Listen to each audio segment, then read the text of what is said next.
up the trumpet and loud let it ring. Jesus is coming again. Cheer up, ye pilgrims, be joyful and sing. Jesus is coming again. Coming again, coming again. Jesus is coming again.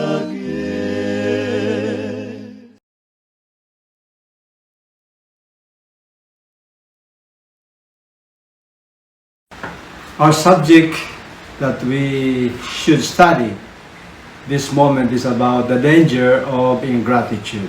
What is ingratitude? Noah's Webster Dictionary defined the word ingratitude like this following: want of gratitude or sentiments of kindness for favors received, insensibility to favors, and want of disposition to repay them, and thankfulness. Noah Webster said further that ingratitude is abhorred by God and man. No man will own himself guilty of ingratitude. Immanuel Kant was an influential German philosopher in the age of Enlightenment, says that ingratitude is the essence of vileness. Paul, in his book 2 Timothy 3 verses 1 and 2, he said, "This know also that in the last days perilous times shall come. For men shall be lovers of their own selves, covetous, boasters, proud, blasphemers, disobedient to parents, unthankful, unholy." You know, nowadays, especially when we are living in the last period in this world's history, people are so unthankful to their parents, and most especially to God, who give us everything, who give us sunshine, who give us sunlight, who give us air to breathe, and most especially who give us life every day. And people are so unthankful to these blessings from God. And we know pretty well, in those early days of the Israelites, also they were known to be ungrateful people.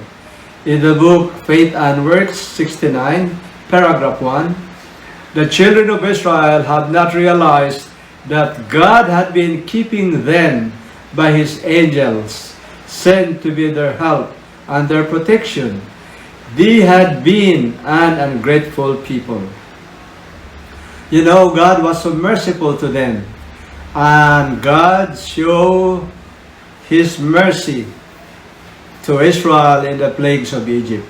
In the book of Exodus 8:22 and 23, "And I will sever in that day the land of Goshen, in which my people dwell, that no swarms of flies shall be there, to the end thou mayest know that I am the Lord in the midst of the earth, and I will put a division between my people and thy people. Tomorrow shall this sign be." And in verse 22 and 23, it says further, "And the Lord shall sever between the cattle of Israel and the cattle of Egypt, and there shall be nothing, or no animals shall die of all that is in the children of Israel." And in Exodus 11 verse 4, "And Moses said, Thus said the Lord, about midnight will I go out into the midst of Egypt, and all the firstborn in the land of Egypt shall die, from the firstborn of Pharaoh that sitteth upon his throne, even unto the firstborn of the maidservant that is behind the mill, and all the firstborn of the beasts. And there shall be a great cry throughout all the land of Egypt, such as there was none like it, nor shall be like it anymore." And verse 7, Exodus 11 verse 7, "And against any of the children of Israel shall not a dog move his tongue against man or beast, that ye may know how that the Lord doth put a difference between the Egyptians and the Israel. As we know that in one of the plagues in Egypt, about the swarm of the fly, the plagues were only poured out to the Egyptians. Nothing came into the Israelites. And in the death of all the animals, it did not affect also the animals of the Israelites. And in the last plague of Egypt, where the firstborn of the Egyptians were killed, none of the firstborn of the Israelites were killed, with a condition that none of the children should go out from the dwellings of the Israelites, so that when the angel of death will come and kill all the firstborn, then none of the children of Israel will be killed, as long as they will stay in the house of their parents. Now, we can see here the mercy of the Lord was shown to them during the plagues of Egypt. What about when the Israelites were crossing the Red Sea? Do you think God's mercy was shown to the Israelites? Of course. In that beautiful day, in the day of their deliverance, they came out blessed by the Lord. The Israelites received so many gifts from the Egyptians. They were not asking, but the Egyptians gave them gold and silver as much as they can carry. So when they left Egypt, a cloud was guiding them. And actually, Canaan was only 150 miles. I will repeat again. Canaan was only 150 miles northeast of Egypt and can be reached by walking for 2 weeks. Why the Lord directed them to such a long way to the wilderness? And they were also commanded by the Lord to cross the Red Sea. What's the reason? Number one, because if they go straight to Canaan, the people there in Canaan, they were what? Warlike people. And the Israelites were slaves. They were not yet ready to fight. And also, the second reason why the Lord let them pass into the wilderness to test their characters, if they are really willing to serve the Lord by heart. Now, people were so surprised because the clouds that were guiding them led them to a valley. And that valley led them to 2 mountains to the left and another mountains to the right. And that passage led them to the Red Sea. And when they reached the Red Sea, they were alarmed because how can they cross the Red Sea? They have sheep, they have cattle, they have animals, they have little children, they have women, and of course they have old people. How can they cross the Red Sea? Well, they were there bewildered, and also they were astonished and worried what to do. Egyptians, together with the king and the soldiers, were preparing to attack the Israelites. And Pharaoh started to gather all the soldiers and started to run following the Israelites. And when Pharaoh was about to a very close distance to the Israelites, there was a sudden mystery or a miracle that happened on the way. There was a fire that came down in their pathway so that the soldiers and Pharaoh cannot cross and cannot continue their travel while the Israelites were there wondering what to do in the banks of the Red Sea. And you know what happened? Actually, the Red Sea was very deep. The Red Sea was more or less 355 kilometers wide, and the maximum depth is 2,211 meters or 7,254 feet. Do you think the animals can cross it? Do you think the woman can cross it walking? No way. Everyone will be drowned. So now the faith of the Israelites were tested, and in this very moment, they started to cry, they started to curse, and they started to murmur against Moses.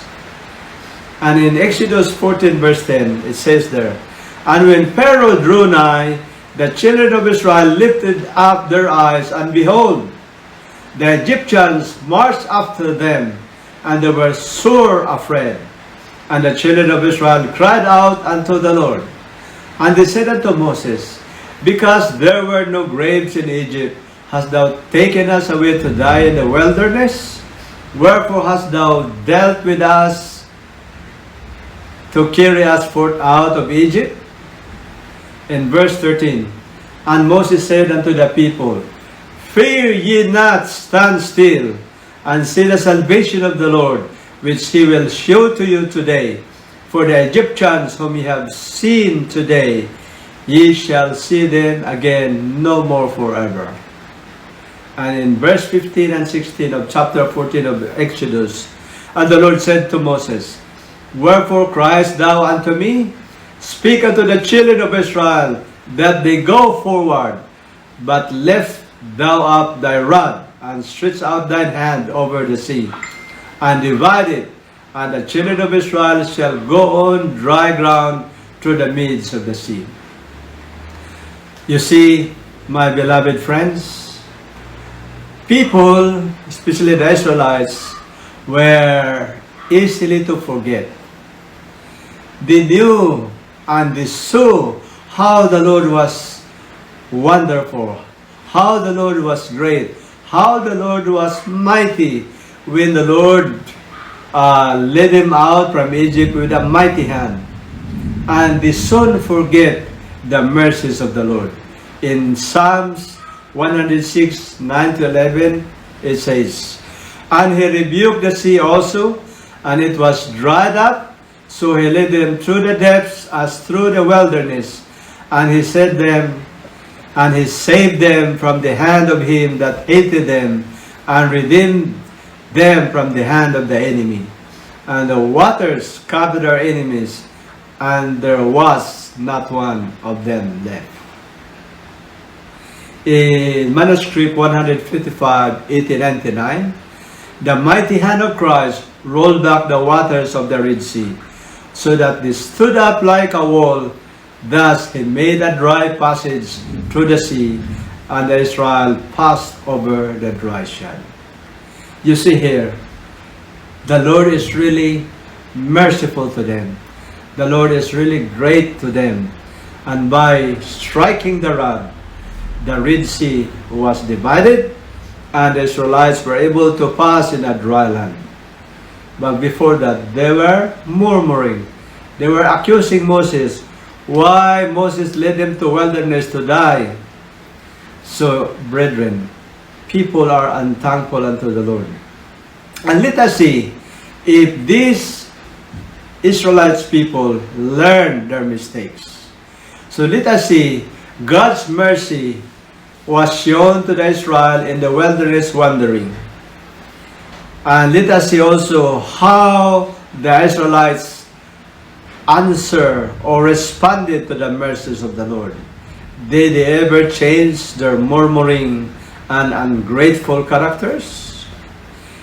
Then one day, while they were traveling in the wilderness, they reached in a place where there was no water.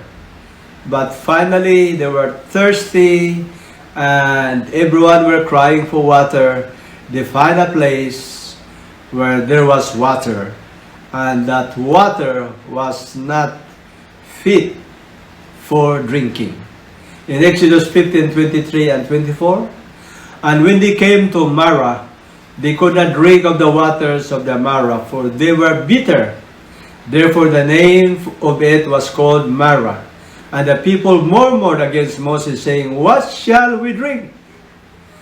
And in verse 23 and 24, it says, And he cried unto the Lord, And the Lord showed him a tree, which when he had cast into the waters were made sweet. There he made for them a statute and an ordinance, and there he proved them. My beloved friends, we can understand here that when there is a circumstances, only God can solve the circumstances. When we come to the point that we cannot move anymore, then God is there, and that is God's opportunity to help us. You know, the solution of the problem is just right there, very close to that bitter water. And the Lord said, cut the tree and cast it to the waters, and the waters were made sweet. You know, in Psalms 106 verse 13, David explained to them that the Israelites were ungrateful unto the Lord. They soon forgot His words. They waited not for His counsel. Why? Because they start murmuring. And now, after Mara circumstances, they came to the part of the wilderness that there were no food. All the food they carried from Egypt was finished, and there was nothing to eat. And what was the natural reaction of the people? Of course, they were hungry. They have little children, they have old people, they have animals. So in Exodus 16:35, the Lord gave them wonderfully what they need. And the children of Israel did eat manna for 40 years, until they came to a land inhabited. They did eat manna until they came unto the borders of the land of Canaan. Counsels on Diet and Food 375. As a general thing, the Lord did not provide His people with flesh, meat in the desert, because He knew that the use of this diet would create disease and insubordination. He removed from them the flesh of dead animals. He gave them angels' food, manna from heaven. So you see, my friends, the Lord was so merciful to the Israelites. Do you know what kind of food the Lord gave to them? Spirit of prophecy is telling us that it was the food of the angels. And that food of the angels was manna from heaven.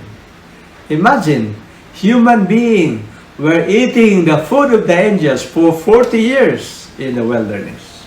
And do you think the people were happy eating this angels' food?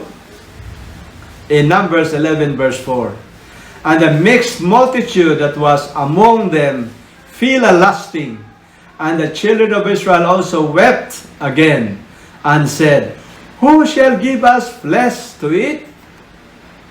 We remember the fish which we did eat in Egypt freely, the cucumbers, and the melons, and the leeks, and the onions, and the garlic. But now our soul is dried away. There is nothing at all beside this manna before our eyes. You see, these people were not happy. They were not happy. They were not contented. They were not grateful to the food the Lord had given to them. Imagine, it was an angel's food given to them, but these people were not happy. Psalms 106, 14 and 15, David explained to them and to us what was the reaction of the Lord.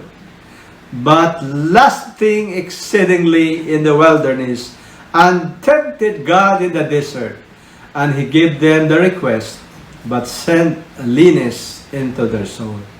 What does it mean, my friends? The Lord really was merciful to them. They were asking meat. So the Lord rained down from heaven quails from the sea. One day traveling to the north, one day traveling to the west, one day traveling to the south, one day traveling to the east. And you know what happened? These people were crazily gathering quails, and while they were eating, and while the flesh yet between in their teeth, while they were chewing it, the wrath of the Lord was kindled against the people, and the Lord smote the people with a very great plague. So now, you see here, they did not change their character. They are still ungrateful, unthankful unto the Lord. Soon they reached the border of Canaan. But unluckily, there was a great happenings in Kadesh that is very close to the border of Canaan. And the Lord commanded Moses to send 12 spies to go into Canaan to see what kind of people are there living, what kind of cities you consider, whether they are walled cities or big cities, what kind of people living there, whether they are giants or small people, and look at if there are some trees there, and look at the soil if it is fertile, and look at if there are some plants there, fruits and vegetables right there. So these 12 spies went there for 40 days. And when they went back home to the encampment, they brought with them grapes of Eshcol and pomegranates. And all of them went to Moses and in between the multitudes of the Israel. And they started to explain to Moses and to Aaron what happened in their journey. And they said, indeed, the land that we had spied really is flowing with milk and honey. And these are the fruits of the land. And you know, these people, 10 of the spies, after reporting to Moses, changed their report from positive to negative. And look at in Numbers 13, 31 and 32, it says here, but the men that went up with him said, we be not able to go up against the people, for they are stronger than we. And they brought up an evil report of the land which they had searched unto the children of Israel, saying, the land through which we have gone to search it is the land that eateth up the inhabitants thereof. And all the people that we saw in it are men of great stature. And there we saw the giants, the son of Enoch, which come of the giants. And we were in our own sight as grasshoppers, and so we were in their sight. In 14:1 and 2, Numbers, and all the congregation lifted up their voice and cried, and the people wept that night. And all the children of Israel murmured against Moses and against Aaron. And the whole congregation said unto them, would God that we had died in the land of Egypt, or would God we have died in this wilderness? You see, my beloved friends, these people are very wicked. They are very ungrateful. They have the spirit of ingratitude. Imagine, they were witnesses of the mercies of the Lord from Egypt, crossing the Red Sea, and in all the wanderings in the wilderness. But when they were in the border of Canaan, when the Lord was about to let them enter Canaan, there was a great happenings. 10 spies gave an evil report, and all the congregation believed that evil report. And they started to grumble, they started to murmur, and they become unthankful unto the Lord. You know, 2 of the spies also stood up and explained to them, and one of them was Joshua, and the other one is Caleb. Numbers 14:6 and 7 says, and Joshua the son of Nun, and Caleb the son of Jephunneh, which were of them that searched the land, rent their clothes. And they spake unto all the company of the children of Israel, saying, the land which we passed through to search it is an exceeding good land. And wherefore hath the Lord brought us unto this land to fall by the sword, that our wives, our children should be a prey? Were it not better for us to return into Egypt? And they said one to another, let us make a captain and let us return into Egypt. You see, when Caleb and Joshua stood up and defended, and they said that we can go and enter because the land is really good, because the Lord will give the land to us. But what was the reaction of the people? They said, our wives, our children will fall like a prey to this great kingdom or cities that we are going to enter. So it is better for us to return into Egypt. And they said to one another, let us make a captain and let us return back to Egypt. And you know what happened in verses 8 and 9? If the Lord delight in us, then we will bring us into this land. So now Caleb and Joshua stood back again. And they said, the Lord will be happy and He will bring us into this land and give it to us, a land which floweth with milk and honey. Only rebel not ye against the Lord, neither fear ye the people of the land, for they are bread for us. Their defense is departed from them, and the Lord is with us. Fear them not. Oh, how strong and positive mind these two spies, right? They said that the Lord will give the land for us. The Lord will depend upon us, and the Lord will help us. Only rebel not against the Lord, they said. The land is really flowing with milk and honey. The land will be given by us, unto us by the Lord. So they said, the Lord will be with us. Fear them not. This was the positive remarks of the two spies. But then the people were angry with Caleb and Joshua. They took stones, and as they were about to stone Caleb and Joshua, what happened? In Numbers 14 verse 10, but all the congregation bade stone with them with stones. And the glory of the Lord appeared in the tabernacle of the congregation before all the children of Israel. In their rebellion, the people had exclaimed, would God we have died in the wilderness? Now this prayer was to be granted, as the spies had spent 40 days in their journey. So the host of Israel were to wander in the wilderness 40 years. Patriarchs and Prophets 391.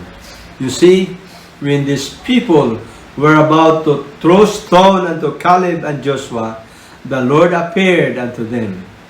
And the Lord was so angry with the Israelites because they were unthankful. Ingratitude, they have ingratitude spirit against the Lord. That's why the Lord decreed, as the spies had spent 40 days in their journey, so the host of Israel were to wander in the wilderness for 40 years. My beloved friends, ingratitude is really dangerous.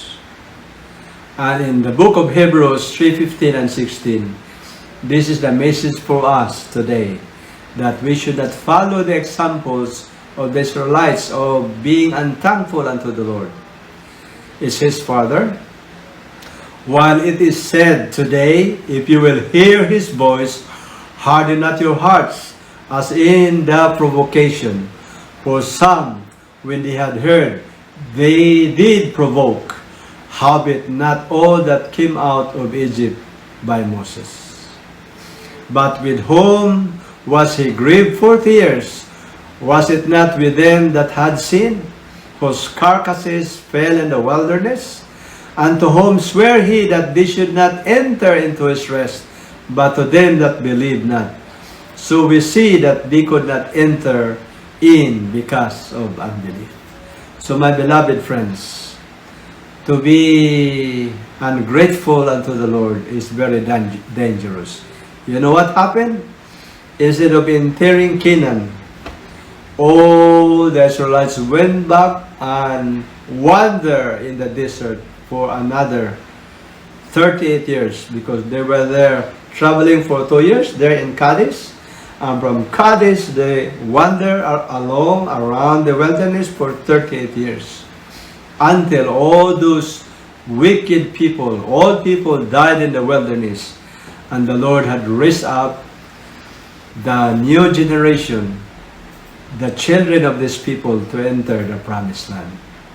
In Psalms 140 verse 13, surely the righteous shall give thanks unto thy name, the upright shall dwell in thy presence. So if you want to be called righteous person, do not forget to give thanks unto the Lord. Not only unto the Lord, we have friends, we have brothers and sisters, we have neighbors who did some kind works unto us. Do not be unthankful. Any favor you receive from your friends, from your parents, from your brothers and sisters, be thankful. Appreciate their good works done towards you. Favors that you receive from others, you should give thanks unto them. What about God? Do you think God is really worthy to give or receive our thanks? Of course. He gave the sunshine, He gave the fresh air to breathe, He gave us the food, He gave us the clothes that we wear, He gave us the roofing that to protect us from rain and sunlight, and of course, He gave us another life every day, every morning. Then we are supposed to give thanks unto the Lord. In Patriarchs and Prophets 587, how great is the long suffering of God towards the wicked. The idolatrous Philistines and backsliding Israel had alike enjoyed the gifts of His providence. 10,000 unnoticed mercies were silently falling into the pathway of ungrateful, rebellious men.